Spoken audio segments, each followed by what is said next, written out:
Am I audible to everyone? Hello?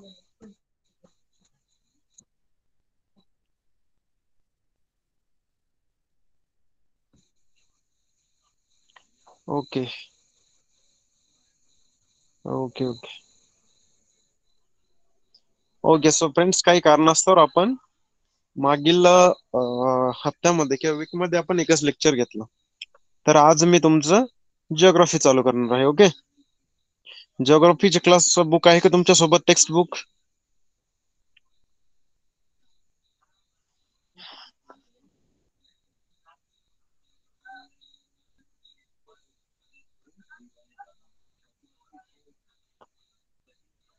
Okay okay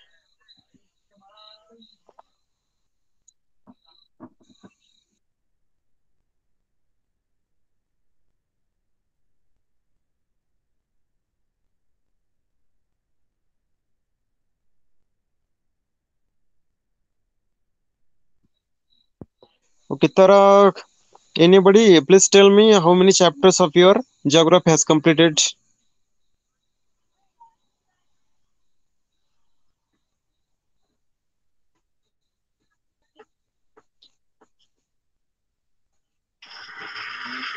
Can anybody recall?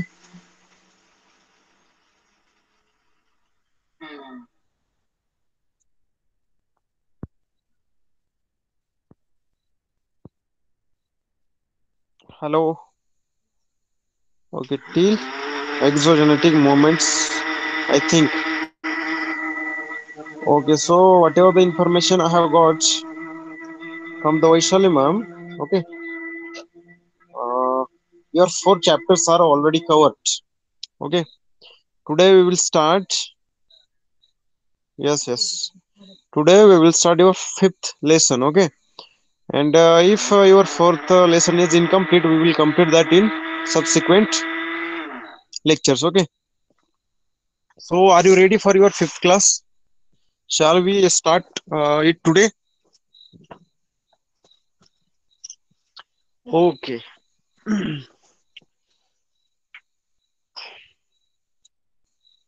Okay, I'm going to share you this screen. Okay, just tell me if you can see the screen or not. Okay, so friends, this is your 5th lesson or chapter 5th from the geography, that is precipitation. Okay, precipitation म्हणजे काय?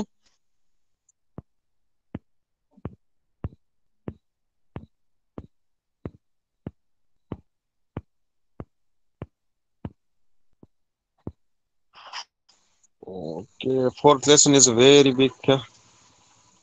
Just part 2. Okay, okay, your 4th lesson is completed. Now precipitation is your 5th lesson.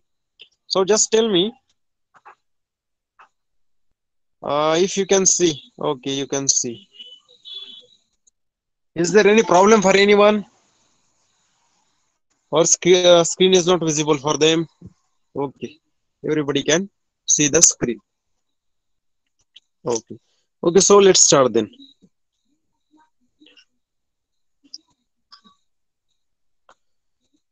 Okay, then you have one task.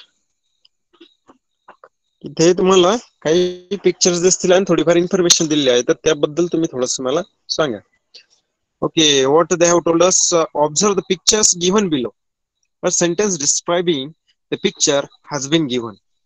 You describe the picture by writing some additional sentences. Okay, discuss the question. तर मित्रांनो, त्यांनी काय सांगितलंय, खाली एक picture दिलंय आणि त्या पिक्चर समोर एक सेंटेन्स दिलंय की जे त्या जो काही फोटो आहे, जो काही पिक्चर आहे, त्याची थोडीफार इन्फॉर्मेशन सांगते. आणि तुमच्यासाठी त्यांनी 2-3 लाईन्स सोडलेला आहे की जिथे तुम्हाला आणखी त्याबद्दल थोडीशी माहिती लिहायची आहे. आणि त्यांनी खाली एक क्वेश्चन विचारलाय, from where does the water on blades of the grass come? Okay, so let's see. The first picture is green. The blades of grass looks like this on winter mornings. Okay, तर तुम्हाला आता माहिती आहे, आता सध्या हिवाळा चालू आहे. ओके, तुमच्या जर घराशेजारी काही झाडं असतील किंवा काही गवत ग्रास असेल, तर सकाळी सकाळी उठल्यानंतर तुम्ही जर बघितलं, त्यावर तुम्हाला दवबिंदू दिसतात किंवा पाण्याचे असे थेंब पडलेले दिसतात, बरोबर. तर हे केव्हा दिसतात? मुख्यत्वे जेव्हा विंटर सीझन असतो आणि विंटर सीझन मध्ये जे काही मॉर्निंग असते त्यावेळी आपल्याला बहुतेक हे दिसतं. ओके. आणि त्यांनी आणखी क्वेश्चन विचारलाय, where does this water on the blades on the grass come from? Okay. तर हे मग वॉटर कुठून येतं? हे जे काही पाणी आपण म्हणतो, हे काही ड्रॉपलेट्स आपल्याला दिसत आहे, तर ते कुठून येतात? So can anybody tell me that? Hello,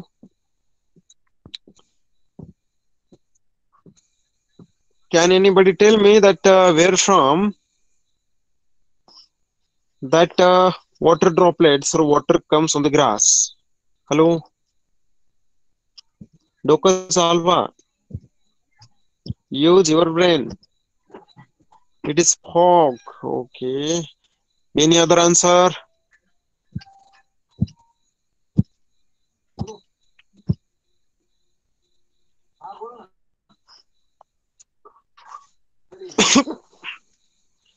Okay, nobody stealing. Only Jay has said that it is a fog. Fog म्हणजे काय? धुके. परंतु हे फॉग नसतं. ओके. आपण पुढे बघूयात हे काय आहे. ओके. अगोदर आपण एक चर्चा करूयात आणि नंतर आपण बघूयात हे काय आहे. Okay. So are you able to hear me? Am I audible?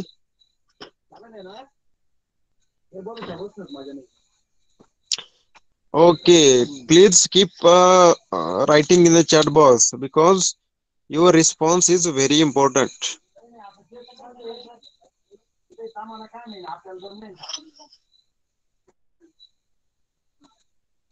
Okay, screen is not visible.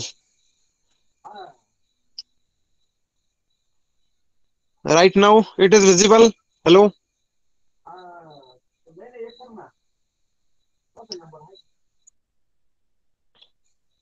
Okay, visible. Huh? Okay, friends. So we have just discussed the first picture, that is, you can see the droplets on the grass, and it is usually we can see this in the winter mornings. Now the second picture is of snow. Okay. एक तुम्हाला इथे हिम दिसतं किंवा snow दिसतं. Okay. झाडांच्या फांद्यांवर. Snow is found everywhere in the winters in Kashmir. Okay. जे काय काश्मीर आहे आपलं इंडियाचं, तर त्यामध्ये विंटर मध्ये हा जो काही स्नो आहे तर तो सर्वत्र दिसतो.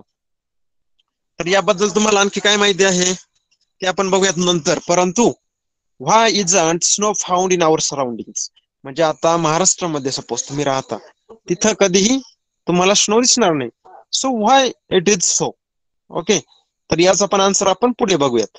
So the next picture is, generally it rains between June and September in our regions. Okay. आपण ज्या काही भागात राहतो भारतामध्ये, तर भारतात मुख्यत्वे रेनी सीझन कधी असतो? June to September. Okay. How does rain droplets form? हा जो काही रेनी सीझन आहे सप्टेंबर किंवा जून ते सप्टेंबर मध्ये, यामध्ये जे काही पाऊस पडतो, जे काही रेनी असतं, जे वॉटर ड्रॉपलेट्स असतात, ओके, तर ते कसे फॉर्म होतात, ते कसे बनतात? ओके. अशा प्रकारचे प्रश्न आहेत. आणखी एक पुढचं तुम्ही पिक्चर बघू शकता. In London there is fog like this till the afternoons in the winters. Okay. हे जे काय तुम्ही फॉग बघताय, ओके, इथं आपल्याला कसं दिसतंय? अंधुक अंधुक दिसतंय. Okay. So there is a fog like this till the afternoons. Okay. तर दुपारपर्यंत जवळपास हे जे काही फॉग आहे तर ते विंटर्स मध्ये लंडन मध्ये दिसतं. Why don't we have fog like this till afternoons in the winters in our region? परंतु भारतामध्ये सकाळी सकाळी विंटर मध्ये हे जे काही फॉग येतं, बरोबर. आता सध्या विंटर सीझन चालू आहे इंडियामध्ये, आणि इंडियामध्ये पण फॉग दिसतं, परंतु ते फक्त मॉर्निंग पिरियड पुरतच असतं. ते विंटर सॉरी ते आफ्टरनून पर्यंत आपल्याला दिसत नाही. तर असं का? लंडन मध्ये दिसतं आणि इंडियामध्ये का दिसत नाही? Okay. Also sometimes hailstone destroy the standing crops in the fields. Okay. Hailstone माहिती का? गार. ओके. गारपीट ज्याला म्हटलं जातं. ओके. तर ही जी काय जेव्हा गारपीट होते, हेलस्टोन होतो, तेव्हा आपल्या शेतात जे काही पिकं असतील, मका असेल, कापूस असेल, ओके, कॉटन असेल, मेज असेल, व्हीट असेल, ओके, और even bajra. Okay. So these crops get destroyed because of hailstone. So why don't we get hailstones frequently? Okay. आपल्याकडे जे काही सिस्टम होतात ते मुख्यत्वे कोणत्या सीझन मध्ये होतात? मुख्यत्वे पावसाळ्यामध्ये होतात. ओके, परंतु इतर सीझन मध्ये किंवा आपल्याकडे कंटिन्यू ऑफनली काय होत नाही. तर या सर्व प्रश्नांची उत्तरं आपण हळूहळू बघणार आहोत. ओके, आपण जे हे पिक्चर्स बघितले. Okay,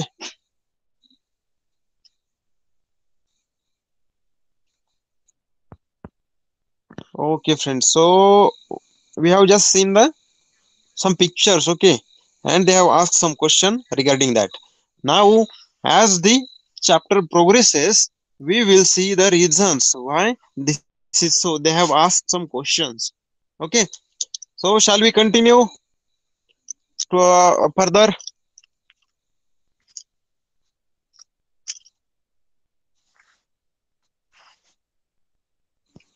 Hello.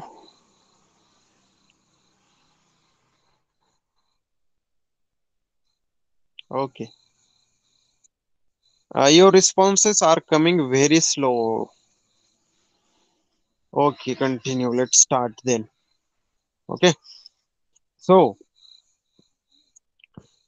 uh geographical explanation. आता यासाठी भौगोलिक जे काही स्पष्टीकरण आहेत. ओके, आपण बघणार आहोत. Okay, 70.8% part of the earth's surface is full of water. Okay, all of you know that almost 71% of the land is on earth is filled with water. म्हणजे पृथ्वीचा जवळपास 70.8 म्हणजे जवळपास 71% जो पार्ट आहे, ओके, तो पाण्याने व्यापलेला आहे. The distribution of this water is very uneven. आता जरी पाण्याने व्यापलाय तरी हे जे काय पाण्याचं डिस्ट्रीब्युशन आहे ते अत्यंत विषम आहे, अत्यंत असमान आहे.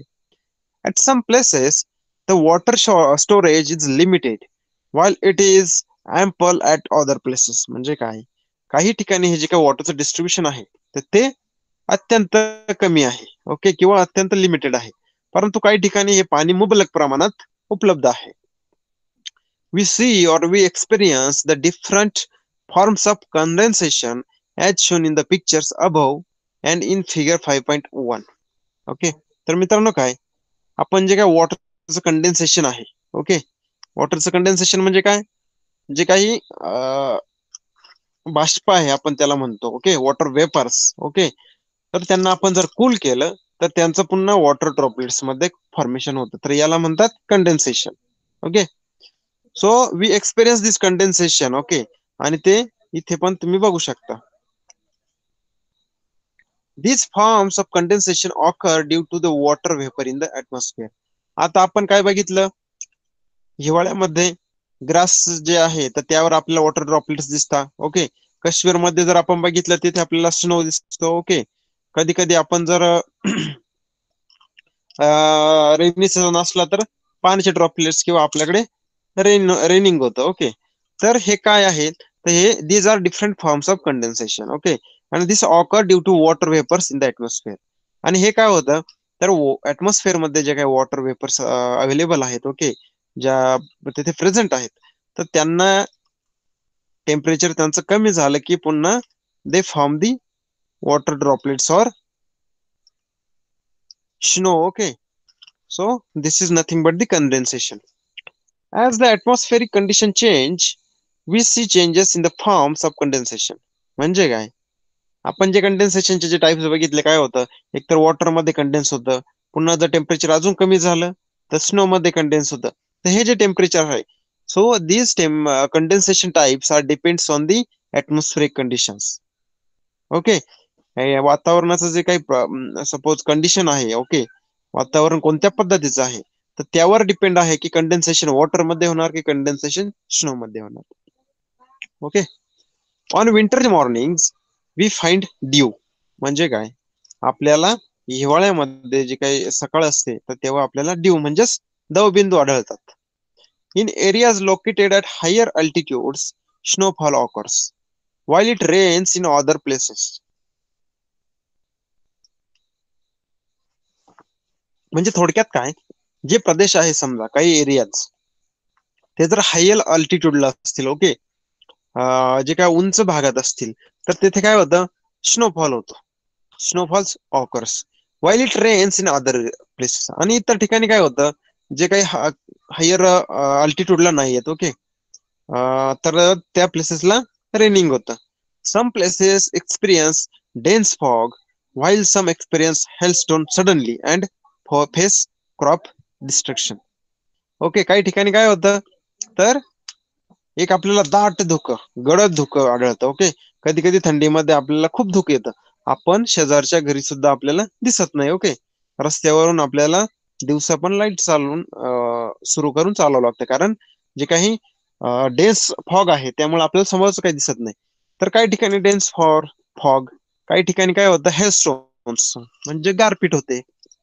ओके, बर्फाचे मोठे मोठे गोळे ते जमिनीवर पडतात. ओके, त्यामुळे काय होतं, जे काही जमिनीवर शेतातलं जे पीक आहे तर ते खराब होतं. Okay, so this is geographic explanation. Okay, so any doubt in this?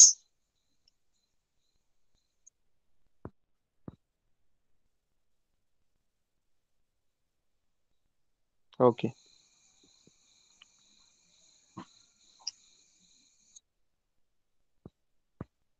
So precipitation, आपल्या चॅप्टरचं नाव काय आहे, प्रेसिपिटेशन. तर आपण बघूयात आता व्हॉट इज प्रेसिपिटेशन. इथं तुम्ही 5.1 ही जी काही फिगर बघताय खाली, तर ती काय फिगर आहे, फॉर्म्स ऑफ प्रेसिपिटेशन और कंडेन्सेशन. आता प्रेसिपिटेशन म्हणजेच कंडेन्सेशन, these are synonyms. आता इथे काय, condensation, first form is water, second form is hailstone, third form is fog, we can say. Okay, here is also snow is also one of the form. So water falls in solid or liquid state from the clouds to the ground. म्हणजे काय, आपण आत्ताच बघितलं की atmosphere मध्ये water vapours present असतात. Okay, तर हे वॉटर वेपर्स काय होतात, कंडेन्स होतात, आणि ते कोणत्या फॉर्म मध्ये असतात, तर त्या कंडेन्स होऊन सॉलिड फॉर्म मध्ये पण येतात आणि लिक्विड फॉर्म मध्ये पण येतात. आपल्याला माहिती आहे, जे वॉटर वेपर्स असतात तर त्याचे क्लाउड्स बनतात, आणि त्या क्लाउड्सला थोडीशी कोल्ड ऍटमॉस्फिअर भेटलं की त्याचं एकतर स्नो होतो, किंवा एकतर त्याचं वॉटर ड्रॉपलेट्स म्हणजे रेनिंग होतं, किंवा त्याचं लिक्विड आणि सॉलिड फॉर्म मध्ये कन्व्हर्जन होतं. Snow, hailstone, rainfall are some major forms of precipitation. Okay, here is given. Okay, snow, hailstone here, rainfall also given here. Okay, so these are some forms of precipitation. Now we will see one by one. Okay, so the first one is snow. म्हणजे काय, हिम. थोडक्यात बर्फाचा जो काही चुरा असतो आपण म्हणूया, सपोज जसा एकदम हलका असतं ते, आणि जसं ऍटमॉस्फिअर एकदम कोल्ड होत जाईल, ओके, हायर अल्टिट्यूडला, तर तेथे वॉटर लिक्विड मध्ये येण्याऐवजी डायरेक्ट सॉलिड मध्ये प्रेसिपिट किंवा कंडेन्स होतं. When the temperature in the atmosphere falls below the freezing point, water vapors directly turns into snowflakes. म्हणजे काय, एखाद्या ठिकाणचं हायर अल्टिट्यूड सपोज असाल, तर तिथलं जे काही वातावरणाचं जे टेम्परेचर आहे, तापमान आहे, ते जर फ्रीजिंग पॉइंटच्या खाली, ओके, फ्रीजिंग पॉइंट म्हणजे काय, की ज्या पॉइंटला वॉटरचं कन्व्हर्जन आईस मध्ये होतं. Okay, we can say that is freezing point. तर त्या फ्रीजिंग पॉइंटच्या खाली जर टेम्परेचर गेलं, तर वॉटर वेपर्स ज्या काही ऍटमॉस्फिअर मध्ये प्रेझेंट आहेत, so that water vapours directly get converted into snowflakes. म्हणजे काय, हिमकण जे आहेत, ओके, तर हिमकणांमध्ये त्याचं कन्व्हर्जन होतं, water vapours present in the atmosphere. This is called sublimation. म्हणजे काय, थोडक्यात सब्लिमेशन म्हणजे काय, सपोज तुम्ही जर कापूर जाळला, ओके, सॉरी, कापूरचं नाही एक्झाम्पल घेत आपण, घेऊयात वॉटरचं एक्झाम्पल. आपण काय केलं, सपोज वॉटरचं जर वॉटर वेपर असल्या, त्याचं टेम्परेचर जर कमी केलं, तर काय होईल, त्याचं कंडेन्स होऊन वॉटर ड्रॉपलेट्स तयार होतात. वॉटर ड्रॉपलेट्सचं जर टेम्परेचर आणखी कमी केलं, तर त्याचं काय तयार होतं, सॉलिड आईस तयार होतं. परंतु सब्लिमेशन प्रोसेस मध्ये काय होतं, ज्या काही वॉटर वेपर्स आहे त्या डायरेक्टली कन्वर्ट होतात सॉलिड स्टेट मध्ये, म्हणजे आईस मध्ये. मध्ये जी काही लिक्विड स्टेट येते वॉटरची, तर ती येत नाही. वॉटर वेपर गॅसेस स्टेट मधून डायरेक्ट सॉलिड स्टेट मध्ये, सो याला म्हणतात sublimation. Okay, so that snowflakes turning into snowflakes, okay, water vapors turning into snowflakes is called as sublimation. Here the vapor in the form of gas transforms into solid snow. Okay, म्हणजे काय, जे काही water vapours आहे त्यांचं conversion direct solid snow मध्ये होतं. Precipitation in the form of solid particles of the snow is known as snowfall. Okay, तर मग काय होतं, ही जे काही वॉटर वेपर्स आहेत त्याचं छोट्या छोट्या छोट्या छोट्या कणांमध्ये रूपांतर होतं सॉलिड. ओके, आणि हे सॉलिड ऑब्विसली थोडस हेवी असतं आणि थोडस हलकं पण असतं आपण म्हणूयात. ओके, तर ते हळूहळू जमिनीवर पडू लागतं. Okay, so that is called as snowfall. Okay, this precipitation of the solid particles is known as snowfall. In high latitudinal and temperature regions, snowfall occurs at the mean sea level, while in tropical areas, snowfall occurs at the places located higher than the snow line altitude. म्हणजे काय, जे काही लॅटिट्युडनल हाय latitude म्हणजे जे काही उंच असते किंवा आपण म्हणूयात त्याला थंड हवेचे ठिकाण आपण ज्यांना असं म्हणतो, तर थंड हवेचे ठिकाण काय म्हणतो, तर तेथील जे काही हाईट असते. ओके, तर ती हाईट जी काही तुमची सी लेवल आहे तर त्या सी लेवल पासून फार जास्त वर असते. आणि ज्या ठिकाणी ही सी लेवल पासून हाईट जास्त वर असते त्या ठिकाणी काय होतं, स्नोफॉल होतो. आणि जे काही मीन सी लेवल ट्रॉपिकल एरियाज आहे, ओके, तर त्या ठिकाणी स्नोफॉल हा हायर लेवलला जिथे आहे तर त्या लाईनला स्नोफॉल होतो. Okay, as snow is in the solid form, it does not flow like water. आपल्याला माहितीच आहे, जर पावसाचं पाणी खाली जर पडलं तर ते काय होते, उतरला वाहत जाते. परंतु स्नोफॉलचं तसं नसते. स्नोफॉल काय सॉलिड असतो, त्यामुळं it does not flow like water. Layers of the snow get deposited. मग काय होतं, एकावर एक एकावर एक एकावर एक जे काही लेयर्स आहे, जे काही थर आहे ते हिमनगाचे किंवा हिमकणाचे एकमेकांवर साचतात, डिपॉझिट होतात. When the snow accumulates on the large scale, then the transport and communication system of that area collapses. Okay, तुम्ही बऱ्याचदा मूवीमध्ये बघितलं असाल की जे काही स्नोफॉल आहे तो जर अति प्रमाणात जर झाला तर त्या एरियात जे काही कम्युनिकेशन सिस्टीम आहे, त्या एरियात जे काही ट्रान्सपोर्ट सिस्टीम आहे, जे काही रस्ते आहेत, गाड्या वगैरे आहेत, तर हे सर्व काही बर्फाखाली दबलं जातं आणि ही जी काही टोटल सिस्टीम आहे कम्युनिकेशनची, ओके, तर ती कोलॅप्स होते. People living in those regions have to protect themselves from frostbite. Okay, तर त्या रिजन मध्ये जे काही लोक राहतात, ओके, तर त्यांना स्वतःला फ्रॉस्ट बाईट पासून वाचवणं गरजेचं असतं किंवा त्यापासून स्वतःचं संरक्षण करणं गरजेचं असतं.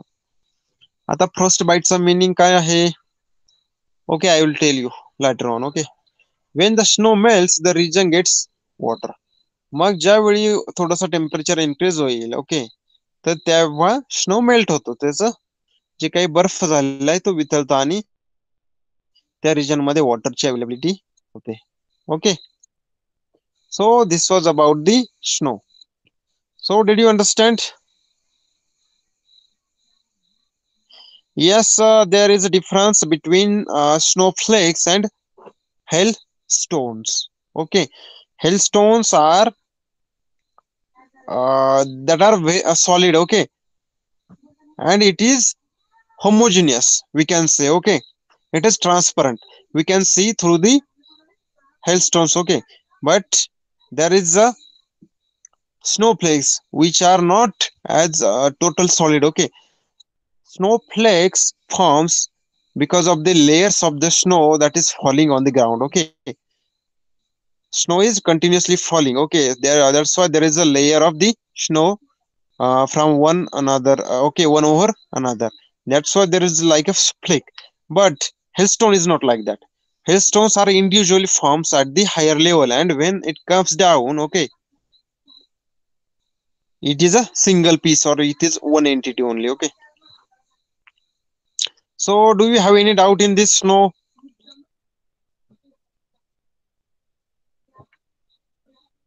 Please do ask if you have doubt.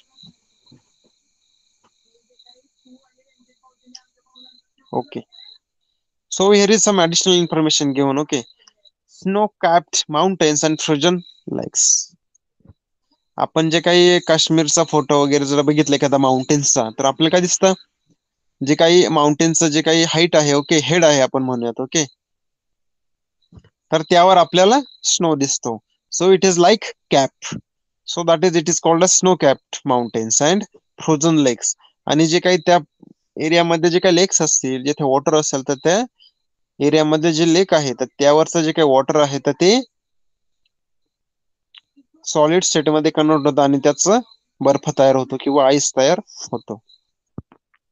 There is difference between ice and snow. Okay, आपण आत्ताच बघितलं आईस आणि स्नो मध्ये डिफरन्स आहे. In areas located at higher altitudes and higher latitudes, where the temperature are below 0 degree Celsius, precipitation occurs in the form of snow. Okay, snow is friable and opaque. Snow is accumulates in the form of layers on the top of each other. Because of the pressure from the upper layers, the lower layers of the snow becomes homogeneous, massive and transparent. Massive transparent snow formed in such a way is called as ice.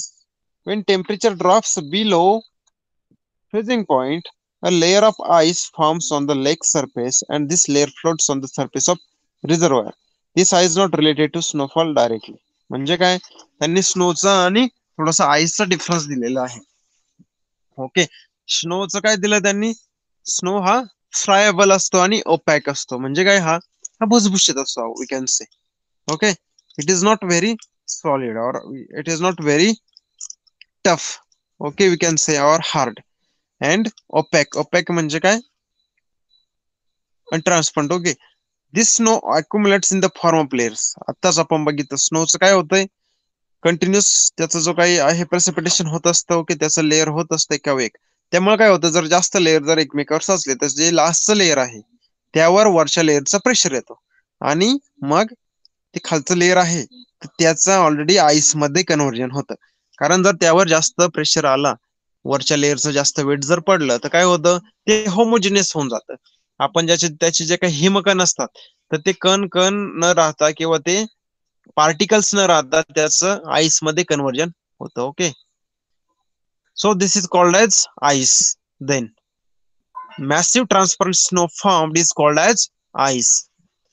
When temperature drops below freezing point, okay, the layer of ice forms on the lake surface. आता त्या region मध्ये जर एखादा लेक असेल, तर त्या लेक वर काय होतं, आईसचं फॉर्मेशन होतं जेव्हा टेम्परेचर फ्रीजिंग पॉइंटच्या खाली येतं. Okay, so it is not because of snowfall, it is because of the low temperature. Okay, the water from the lake get converted into solid ice. Okay, and that ice, okay, that ice floats on the water.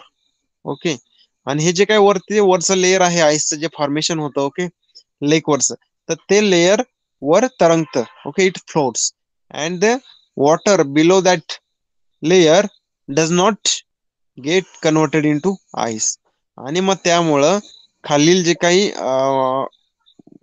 आपण म्हणूयात marine life जे आहे, म्हणजे मासे वगैरे, fish वगैरे जे काय आहे, तर ते जे काही लेअरच्या खाली जे काही वॉटर अवेलेबल आहे, तर त्यामध्ये ते जिवंत राहतात. म्हणजे they do not get freeze. 5.2 figure is given here. It is called as snowfall. You can see on the leaves of the or the branches of the tree is full with snowfall.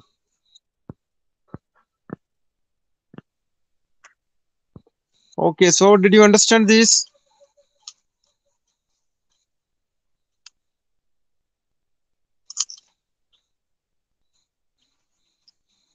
Okay, so the next type of the precipitation is hail. We have just seen snow. Now we will see the hail. When there is a lot of heat on the earth's surface and upward air flows blows at a greater speed. Okay, कधी कधी काय होतं, हिवाळ्यामध्ये, sorry, उन्हाळ्यामध्ये, समर season मध्ये किंवा rainy season मध्ये अर्थचं जे काही सरफेसचं जे टेम्परेचर आहे, ते it is very high. Okay, there is lot of heat on the surface because of the sun and upward air flows. Okay, the upward air flow blows at the greater speed. आणि जी काय वर air वाहते, okay, तर ती मोठ्या प्रमाणात व्हायला सुरुवात होते. Because of this upward flow the temperature of the air reduces and the condensation of the water vapours takes place. आता तुम्हाला माहितच असेल, ओके, एअर गरम झाली तर काय होते, when gas is get heated it moves upward because its density get reduced. मग काय होतं, जेव्हा उन्हाळ्यामध्ये जेव्हा जमीन तापते तर जमिनीभोवतीची जी हवा आहे, ओके, जी एअर आहे, ओके, तर ती अत्यंत हॉट होते आणि ती हॉट झाल्यामुळे काय होतं, तिची डेन्सिटी कमी होते आणि ती अपवर्ड फ्लो करू लागते. आणि जशी ती अपवर्ड जाते, हाईटला, जास्त हाईटला जाते, ओके, तर तिचं टेम्परेचर आहे ते कमी कमी कमी कमी होऊ लागतं. Okay, because of this upward flow the temperature of the air reduces and the condensation of the water vapor takes place. आणि जसं हे टेम्परेचर कमी होऊ लागतं वर जाता जाता अपवर्ड फ्लोचं, ओके, एअरचं, तर त्यामध्ये जे काही वॉटर वेपर्स अवेलेबल आहे तर ते वॉटर वेपर्स कंडेन्स होऊ लागतात, त्याचं टेम्परेचर कमी होऊ लागतं, कंडेन्स होतं. Okay, dark clouds are form. आणि यामुळे काय होतं, जे काळेकुट्ट ढग आपण पावसाळ्यामध्ये बघतो ते तयार होतात, किंवा अवकाळी उन्हाळ्यात पण अवकाळी पाऊस जो पडतो, ओके, बेमोसमी पाऊस, वी कॉल इट इनसिजनल और अनसिजनल पाऊस, ओके, रेनिंग, तर तो डार्क क्लाउड्स फॉर्म होतात. Because of the upward moment of the air these water droplets go on a higher altitude.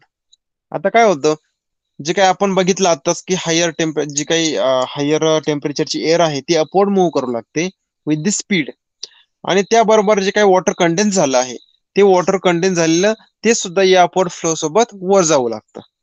Okay, त्या droplets go to higher altitude. हे जे काही ड्रॉपलेट्स आहेत ते सुद्धा हायर अल्टिट्यूडला जातात. Here solidification of this droplets occur and hailstone are forms. आणि मग काय होतं, जसं हे जे काही वॉटर ड्रॉपलेट्स आहेत ते एअर फ्लो बरोबर वर वर जाऊ लागतात, ओके, तर तसं तसं टेम्परेचर आणखी कमी कमी कमी कमी होत जातं आणि ते टेम्परेचर एवढं कमी होतं की जे काही ते वॉटर ड्रॉपलेट्स आहेत त्याचं कन्व्हर्जन आईस मध्ये होतं. ओके, त्याचं कन्व्हर्जन हे हेल्स मध्ये होतं आणि मग ते हेल्स जे आहे ते अत्यंत थोडेसे जड असतात, so it is somewhat heavy. आणि मग काय होतं, ते हेल्स मोठे मोठे मोठे मोठे होत खाली पडू लागतात. ओके, तर त्यालाच आपण हेलस्टॉर्म असं म्हणतो. जे काही हेलस्टोन्स आहेत ते खाली पडू शकतात. Here solidification of this droplets occur and hailstones are formed. मग हे हेलस्टोन्सचं फॉर्मेशन होतं. As hailstones are heavy they fall towards the ground. But because of the frequent upward flow of the air, they are repeatedly taken upward. Here a new layer of the snow encapsulates in the hell. म्हणजे काय होतं, आपण बघितलं की air जी गरम झालेली आहे तिचा फ्लो वर होतो कारण ती एअर हलकी होते. ऑब्विसली हवा जर गरम झाली तर हलकी होते. तुम्ही जर चुलीमध्ये जर जाळ केला असेल, कधी शेकोटी पेटवली असते, ओके, तर शेकोटी पेटवली तर तिचा जो काही धूर आहे किंवा जाळ आहे तो कुठे जातो, अपवर जातो. का मग, तर त्याचं टेम्परेचर इन्क्रीज होतं आणि ती हलकी होते, त्याची डेन्सिटी कमी होते.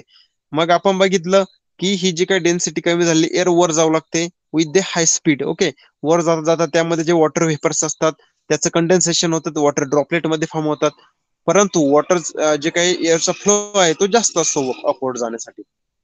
हे वॉटर ड्रॉपलेट्स पण अपवर्ड जातात, आणखी अपवर्ड हायर अल्टिट्यूडला जातात आणि त्याचं फॉर्मेशन आईस मध्ये होतं, और we can say solid state मध्ये होतं.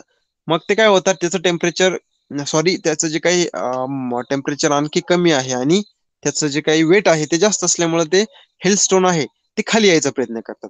परंतु पुन्हा खालून एअर अपवर्ड त्यांना वर नेते. ओके, पुन्हा एअर न वर नेलं की काय होतंय, त्यावर आणखी एक लेअर फॉर्मेशन होतं. जे काही हेलस्टोन ऑलरेडी फॉर्म झाले त्यांच्यावर आणखी एक लेअर फॉर्म होतं, असं कंटिन्युअस चालू राहतं.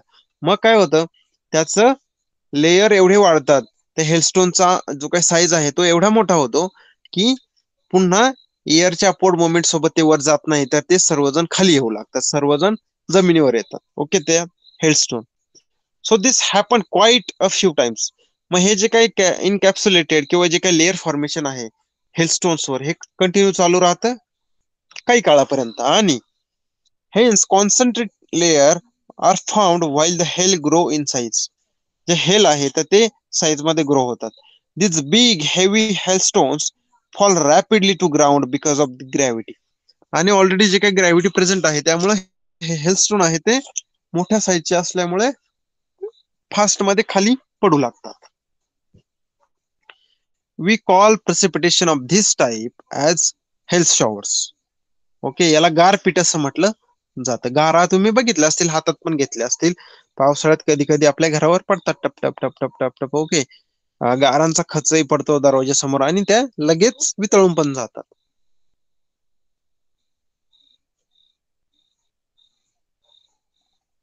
Because of hail, crops may get destroyed and loss of life and property may also occur. म्हणजे काय, ही जी गारपीट होते तर त्यामुळे काय होतात, हे जे जड असते ते हेवी असतात. ओके, साईज मध्ये मोठे असतात आणि जेव्हा त्याची गारपीट होते तर आपले जे काही शेतामध्ये जे क्रॉप्स असतात, ओके, फार्मर्सचे, तर ते क्रॉप्स पण डिस्ट्रॉय होतात, त्यांचं डिस्ट्रक्शन होतं. आणि जर स्नोफॉल सॉरी जर हेलस्टोनचं जर चालू असेल, ओके, आणि त्या पिरियड मध्ये तुम्ही जर बाहेर पडला तर कदाचित त्यामुळे लाईफची पण आपण हानी होऊ शकते किंवा तुम्ही इंजर होऊ शकता. कारण आपल्या डोक्यात वगैरे जर ते सॉरी हेलस्टोन जर पडले तर we can get injured also. Okay, health occur in summers in India.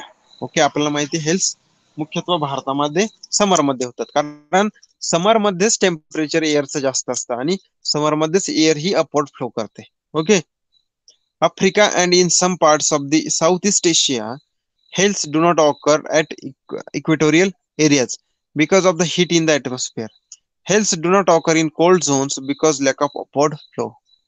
Okay, त्यांनी काही पार्ट सांगितलेत आफ्रिका आणि some parts of Africa and some parts of the Southeast Asia. Okay, hence do not occur in equatorial areas because of the heat in the atmosphere. Okay, जे काही equatorial plain आहे, okay, equatorial reasons आहे, तर ते मध्ये snowfall किंवा sorry हेस्टॉर्म होत नाही. का बरं?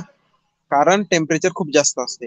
जरी एअर वर गेली, ओके, एअर हिट होऊन जर अपवर्ड मोमेंट जरी झालं तरी हायर लेवलला पण टेम्परेचर तेवढं कमी होत नाही. Okay,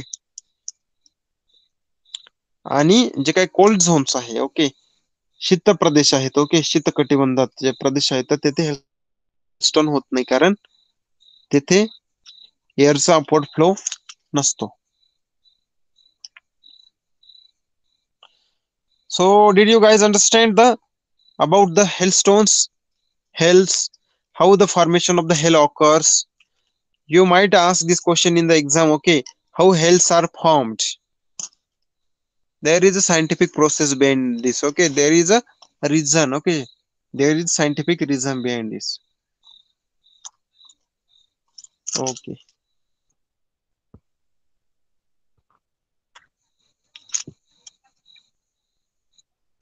Okay, now you have one experiment over here. Okay, तुम्हाला एक प्रयोग दिला इथे, आपण बघूयात कोणता आहे. Okay, let us make the rain.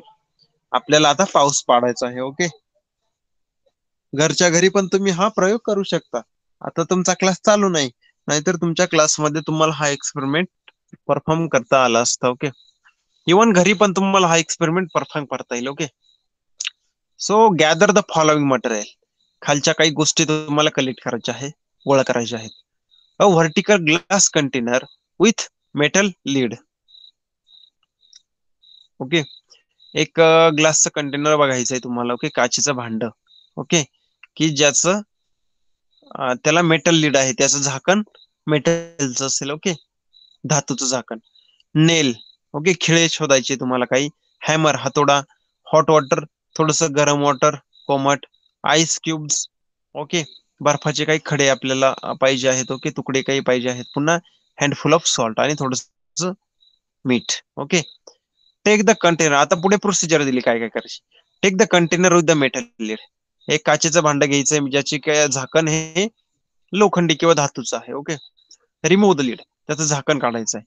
Hit the lead on the upper side at a number of points with a nail and hammer.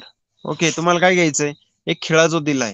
Okay, आणि वर जे पत्र्याचं झाकण असेल, ओके, त्याचं, तर त्या पत्र्याच्या झाकणला तुम्हाला हॅमर आणि जे काही नेल आहे म्हणजे खिळा आणि हातोडा आहे त्याने वरून धरून बऱ्याच ठिकाणी ठोकायचं आहे. थोडक्यात हळूहळू ठोकायचं आहे, जेणेकरून त्याला होल पडणार नाही. ओके, हळूहळू हळूहळू ठोकायचं आहे. ओके, म्हणजे काय होईल, त्या झाकणाला एक प्रकारे खालून डिझाईन तयार होईल. ओके, वरून पण खड्डे तयार होतील आणि खालून एक प्रकारे त्याला एज तयार होईल किंवा एक पॉइंट तयार होईल. ओके, परंतु तुम्हाला होल पाडायचं नाही, खिळा इतका पण ठोकायचा नाही की त्याला होल पडेल. Fill 1/3 of the container with steamed water. Okay, जे काय कंटेनर आहे, ग्लास कंटेनर आपण बघितलं काचेचं म्हणतात, ते जवळपास 1/3, म्हणजे जर ते 3 लिटरचं असेल, ओके, तर तुम्हाला त्यामध्ये फक्त 1 लिटर वॉटर टाकायचं, ते पण गरम पाणी टाकायचंय, पुन्हा उकळलेलं पाणी टाकायचं नाही. Okay, now put the lead on the container. आता तुम्ही जे काही झाकण आहे, जे काही लीड आहे, ते खिळ्याने थोडंसं ठोकलंय बऱ्याचदा वरून. ओके, 10-15 ठिकाणी, तर त्यामुळे काय झालंय, त्याचा वरून आकार बदललेला आहे आणि वरून खड्डा झालेला आहे वेगवेगळ्या ठिकाणी आणि खालून एक प्रकारे टोकदार आकार तयार झालेला आहे. तर तुम्हाला ते जे काही लीडचं भांड आहे, झाकण आहे, ते त्या वॉटर कंटेनरवर किंवा ग्लास कंटेनरवर ठेवायचं आहे आणि ते जरासं तुम्हाला टाइटली पॅक करायचं आहे, जेणेकरून जे काही हॉट वॉटर आहे आणि त्यामध्ये जे काही वॉटर वेपर्स आहेत त्या लीक होणार नाही किंवा बाहेर जाणार नाहीत. Take care that the steam in the container should not go out. जी काही स्टीम आहे कंटेनर मध्ये ती बाहेर गेली नाही पाहिजे. On the lead put ice cubes. आता जे काही आपण झाकण बघितलं त्यामध्ये बर्फाचे जे काही तुकडे आहेत ते ठेवायचं आहे आणि तुम्ही जे काही मीठ किंवा सॉल्ट आपण ज्याला म्हणतो,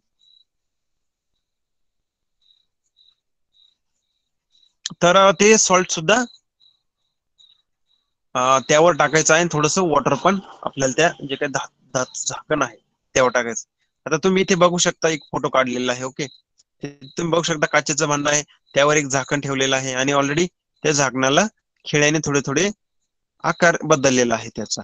ओके, आणि त्यावर बर्फाचे तुकडे ठेवलेले आहे आणि काही प्रमाणात मीठ पण टाकलेलं आहे. Okay, it may take 15 minutes to rain water. आणि एक 10 ते 15 मिनिटं थांबायचं. ओके, एकदा बर्फाचे तुकडे त्यावर ठेवलं की 10-15 मिनिटं थांबायचे. त्याने काय होईल, आपण बघूयात. ऑब्झर्व द कंटेनर आणि एक्सपेरिमेंट रेन. तुम्ही जर कंटेनर बघितलं, ऑटोमॅटिक खाली थोडेसे ड्रॉपलेट्स पडू लागतील. ओके, आता आपण जिओग्राफिकल एक्सप्लेनेशन बघूया. As the vapour in the container is light, it travels upward. आपल्याला माहितीच आहे, जे काही स्टीम आहे, जे काही वॉटर वेपर्स आहे, कारण पाणी आपण थोडंसं गरम घेतलं होतं, तर ते हलके आहे, so it will move upward. ते अपवर्ड ट्रॅव्हल करतील, म्हणजे वरती. As the lead is tightly close. आता वरती जसे मूव्ह करतील, वरती काय आहे आपण ठेवलेलं, आपण कंटेनर मध्ये वर लीड ठेवलेलं आहे. ते लीड एअर टाईट असल्यामुळं वॉटर वेपर बाहेर जाऊ शकणार नाही. Okay, water vapour cannot escape because of ice cubes above the lead. Condensation of the vapour occurs. आणि ऑलरेडी लीडवर आपण आईस क्यूब्स ठेवलेले आहे. ओके, आईसचे तुकडे ठेवलेले आहे, त्यामुळे काय झालं, जे काही वॉटर वेपर्स त्या कंटेनरला, सॉरी त्या लीडला कॉन्टॅक्ट करतात, त्यांचं काय झालंय, कंडेन्सेशन झालं. Okay, consequently water droplets form from the vapour accumulate on the inner side of the lid. मग काय होतंय, हे जे काय थोडी थोडी थोडी थोडी जी वेपर आहे ती कंडेन्स होते आणि त्याचं फॉर्मेशन वॉटर ड्रॉपलेट्स मध्ये लीडच्या बाजूला होतंय, खालच्या बाजूला. ओके, लीडच्या वरच्या बाजूला आपण बर्फ ठेवला आणि लीडच्या खालच्या बाजूला मग वॉटर ड्रॉपलेट्स फॉर्म होणार. बिकॉज ऑफ पंचेस on the lead, these droplets gather together and fall down as drops. आता आपण काय केलेलं आहे, आपण जे काही लीड आहे त्याला हॅमरने आणि नेलने पंच केलेलं आहे, त्यामुळे काय झालं, हे जे काही पंच जो काही एरिया आहे त्याला टोकदार एरिया आपण म्हणूयात, एज झालेला आहे. तर जे काही वॉटर ड्रॉपलेट कंटेन झाले ते एक रेन झाल्यासारखे किंवा पाऊस पडल्यासारखे खाली पडू लागते. It will fall down as a drops. During rainfall, similar process happens in the atmosphere on large scale. आता ही जी प्रोसेस आपण बघितली, ही आपण एक्सपेरिमेंट छोटासा घरामध्ये किंवा आपण लॅबमध्ये केला, परंतु अशीच प्रोसेस लार्ज स्केलवर ऍटमॉस्फिअर मध्ये वातावरणात होत असते.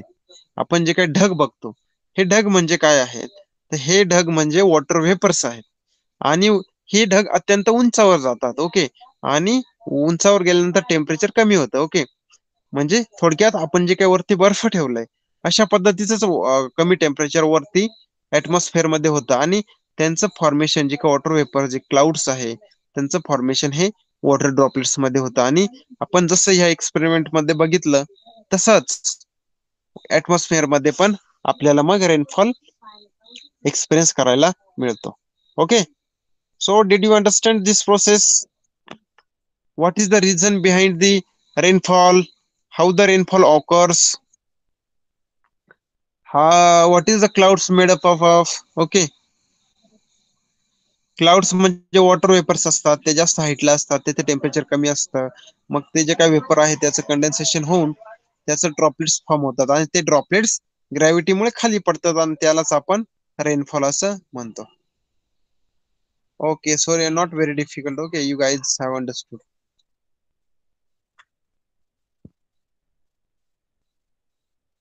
कन्व्हेन्शनल रेनफॉल म्हणजे पारंपरिक जो पाऊस आहे तो कसा पडतो आपण बघूयात. In equatorial areas the surface get heated because of sun's heat and air near it also gets heated. Okay, आपल्याला माहितच आहे इक्वेटोरियल प्लेन मध्ये काय होतंय सूर्यकिरण ही सरळ पडतात.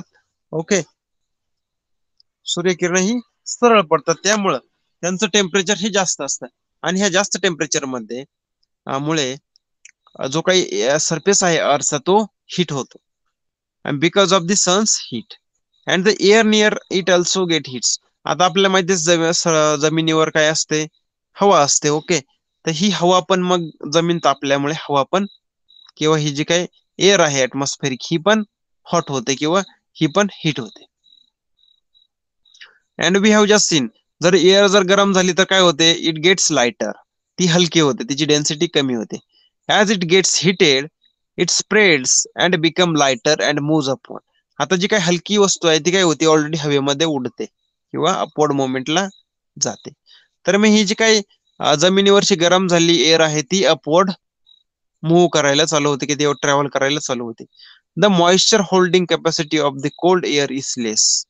ओके, जी काय कोल्ड एअर आहे तर ती कोल्ड एअरची जी काही मॉइश्चर आहे तर ती होल्ड करायची कॅपॅसिटी कमी असते. म्हणजे काय थोडक्यात जर गरम एअर असेल तर त्यामध्ये जास्त प्रमाणात वॉटर वेपर्स राहू शकतात परंतु तीच जर कोल्ड एअर झाली तर त्यामध्ये ते वॉटर वेपर्स आहे ते जास्त काळ राहू शकत नाही त्याचं फॉर्मेशन ड्रॉपलेट्स मध्ये होतं किंवा त्याचं कंडेन्सेशन होतं. Okay, the moisture holding capacity of cold air is less. Consequently, condensation of the water vapors occur and rainfall occurs. मग काय होतं ही जी काही गरम झालेली एअर आहे ती हळूहळू अपवर्ड मुवमेंट होत होत वर जाते आणि त्याचं टेम्परेचर कमी होते आणि कमी टेम्परेचरची वॉटर व्हेपर होल्डिंग कॅपॅसिटी कमी असते त्यामुळे त्याचं ड्रॉपलेट्स मध्ये कन्व्हर्जन होतं आणि ड्रॉपलेट्स खाली पडतात त्याला आपण रेनफॉल असं म्हणतो आणि रेनफॉल होतो.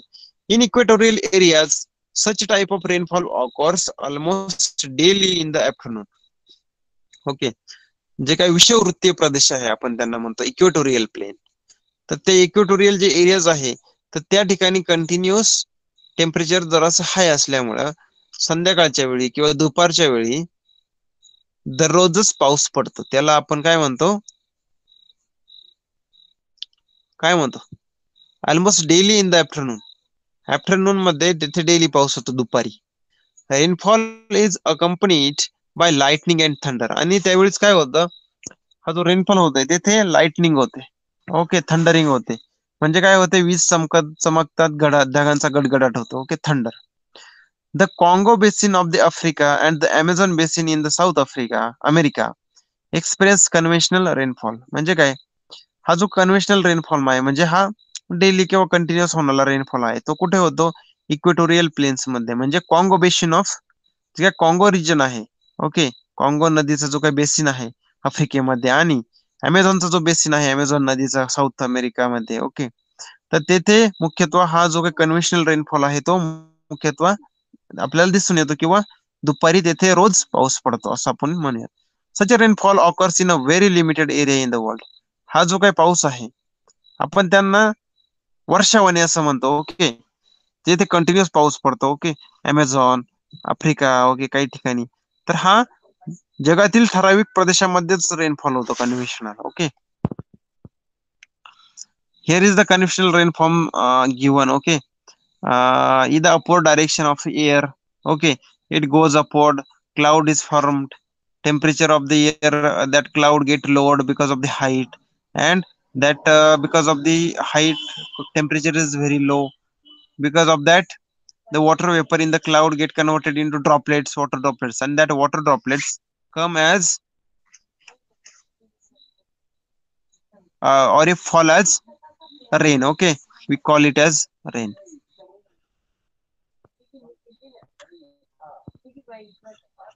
So did you understand conventional rainfall? Conventional rainfall म्हणजे डेली बेसिसवर दुपारी त्या रिजन मध्ये पाऊस पडतो किंवा रेनफॉल होतो.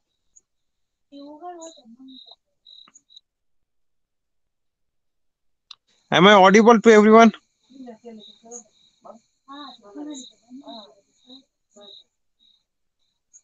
Okay. There are different types of rainfall. Okay, first we have seen conventional. Now we will see the second type of rainfall, that is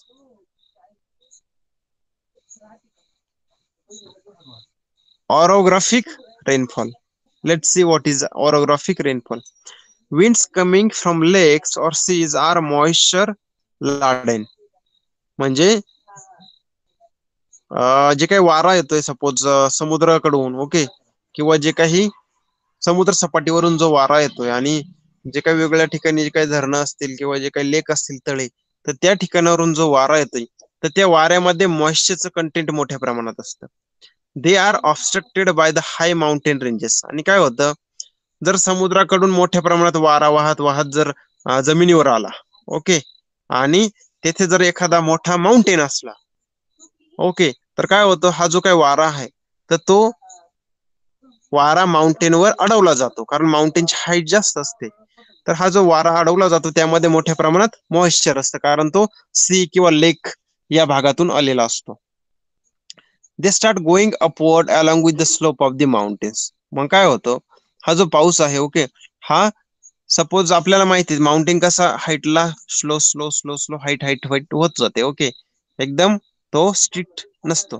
तर मग काय होतं, हे जे वॉटर जे काही विंड आहे, ही विंड तिथे अडवली जाते आणि हळूहळू हळूहळू हळूहळू वर वर जाते along with slope of the mountain. And as it goes upward, as it go at the higher altitude, its temperature gets reduced. Okay, temperature of this wind drop and condensation occur. मग आपल्याला माहितच आहे ही जी काही wind वर जात आहे, जे काही एअर वर जात आहे, तर त्यामध्ये मॉइश्चर कंटेंट मोठ्या प्रमाणात आहे. आणि जसजसं मॉइश्चर कंटेंट वाढत जातं आणि हाईट वाढत जाते, ओके, जसजसं, तर तसं हे जे वॉटर आहे, water vapours they get condensed. हे वॉटर वेपर कंडेन्स होऊ लागतात, त्याचं प्रेसिपिटेशन वॉटर मध्ये होऊ लागतं आणि मोठ्या प्रमाणात पाऊस पडतो and rainfall takes place. Thus, because of obstruction, here is the process given. Okay, 5.5.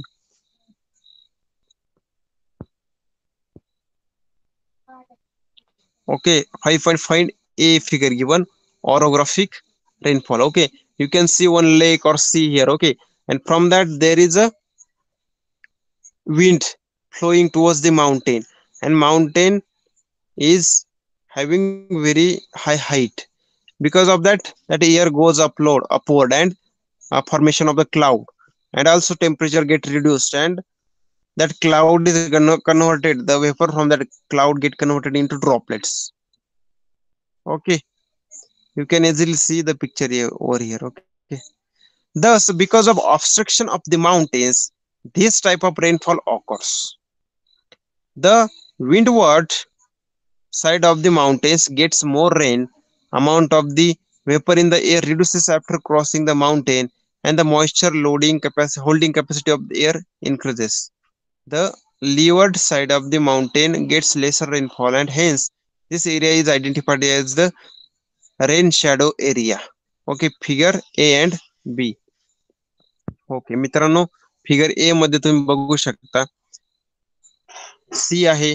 C वर काय होतंय, एअर सनची जी काही हीट आहे, सूर्याची उष्णता आहे, त्यामुळं सी ची जे वॉटर आहे तर त्याचं कन्व्हर्जन मॉइश्चर मध्ये होतं, स्टीम मध्ये होतं किंवा व्हेपर मध्ये होतं.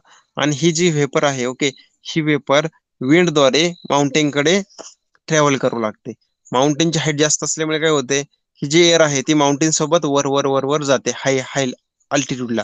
हाय अल्टिट्यूडला गेल्यासोबतच टेम्परेचर कमी होतं. टेम्परेचर कमी झाल्यानं ही जे काही मॉइश्चर कंटेंट आहे त्याचं कन्व्हर्जन ड्रॉपलेट मध्ये होतं आणि रेनफॉल होऊ लागतो. मग जो काही सुरुवातीचा रिजन आहे माउंटेनचा, तिथे काय होतं, मोठ्या प्रमाणात पाऊस पडतो, कारण तिथे टेम्परेचर कमी असतं आणि ढग जे असतात ते जास्त थंड होतात आणि पाऊस पडून जातो. परंतु जसजसं हे जे काही ढग आहे, क्लाउड्स आहे, ते माउंटेनला क्रॉस करतात. ओके, माउंटेनला क्रॉस केल्यानंतर काय होते, तर तिथे टेम्परेचर थोडस वाढतं. टेम्परेचर वाढल्यामुळं जी काही कॅपॅसिटी आहे, ओके, मॉइश्चर कंटेंट किंवा मॉइश्चर होल्डिंग कॅपॅसिटी आहे एअरची, ती वाढते आणि माउंटेनच्या क्रॉस झाल्यानंतर पुढच्या प्रदेशामध्ये कमी पाऊस पडतो. There is a shortage of rainfall. So this region is called as rain shadow region. म्हणजे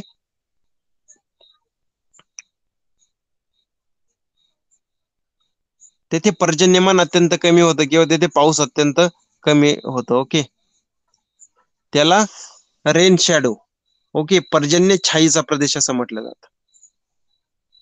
okay, the effect of monsoon rainfall is important when we think of the Indian subcontinent. आपल्याला माहितच आहे, आपल्याला मान्सूनद्वारे पाऊस पडतो इंडियामध्ये. भारतीय जो उपखंड आहे, इंडियन सबकॉन्टिनेंट, ओके, तर त्या सबकॉन्टिनेंटच्या दृष्टीने monsoon rainfall is very important. We have studied this in the previous standard. Okay, तुम्ही हे तुमच्या 8वी 7वी 8वीला पण बघितलं आहे या गोष्टी.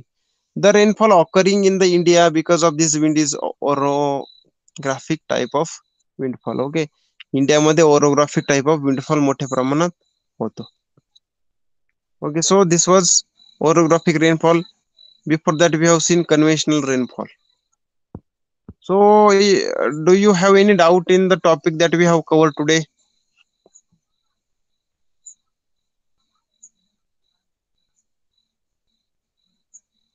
Okay, you have no doubt. So, your task today is to read the topic, to understand the topic. Okay, and to on the Saturday, please ask me. Okay, if you have some doubts regarding that. Have you guys understood, everyone? Okay, okay. I will give you one question as an exercise. Okay, I will give you one assignment and you have to write down the answer of that on your notebook and take a photo of that. I will give you it on the classroom, Google Classroom. Okay, please check it. So for today, you can leave now. It is almost 8 p.m. So goodbye to everyone. Please check your Google Classroom. I will post one question over there. Okay, now you can leave the class.